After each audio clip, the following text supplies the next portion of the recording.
Прялка такая, она как юла была, с длинной ручкой, потому что, ну как, ее об ногу вот так раз скручиваешь, и она вот крутится. И пока крутится, ты эту ниточку как бы формируешь вот именно руками. Вот.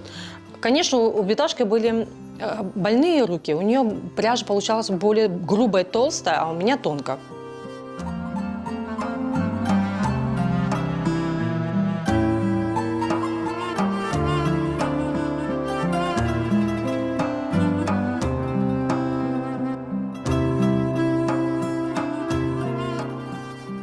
Первая ступень, где мы учились махлома, да, мне понравилось тем, что сам процесс. Я решила продолжить дальше обучение.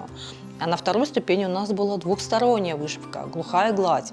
Это тоже только у крымских татар есть такое, что обе стороны, они идентичны.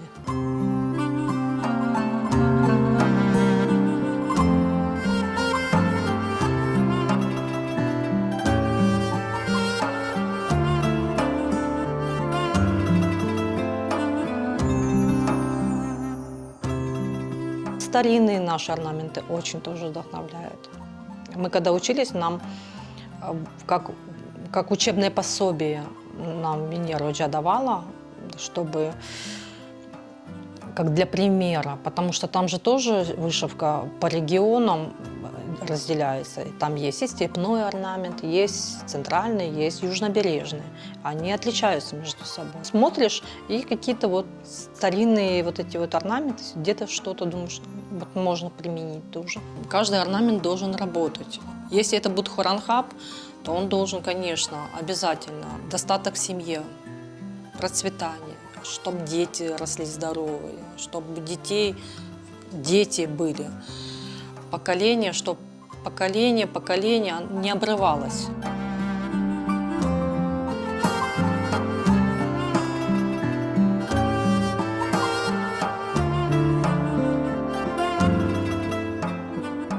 Я очень люблю старину. Вот именно старину, старые орнаменты, потому что надо сохранить в памяти, как было раньше.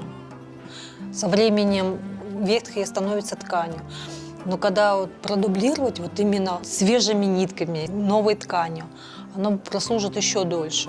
Будет передаваться из поколения в поколение. И я думаю, что это будет даже очень для наших вот детей и внуков такое вот достояние наше, да, что мы еще сохранили и передали ихним поколениям. Чем мне привлекает старинная вышивка, то, что они не утрачивают вот эту свою красоту. Вот этот блеск ниток, они остаются. Эта работа выполнена в филигранной букме. Тут все нитки скручены и выложены красиво на ткани. А также здесь присутствует мелкий бисер. В орнамент вкладывается именно пожелание своей семье. Семье, кому ты вышиваешь. Почему делается верхушка пышная? Чтобы оно росло и процветало. И делаются вот эти мелкие берекет, чтобы оно цепляло. Вот эта середина всегда делается мощная. На чем оно будет держаться? Вот это вся основа.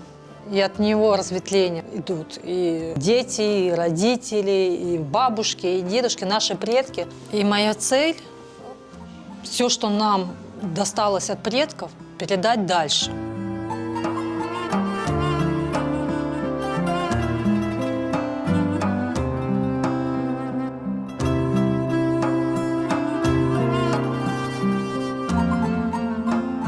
В крымско-татарской вышивке можно вообще, не знаю, наверное, экспериментировать, это, наверное, я правильно скажу, что можно его все лучше и лучше сделать, конечно, в обработке в современной, сделать лучше, чем кутюрную вышивку. Поэтому оно не будет хуже смотреться, чем на высокой моде, там, в Париже, например, от какого-то модельера. Конечно, это очень дорогая вышивка.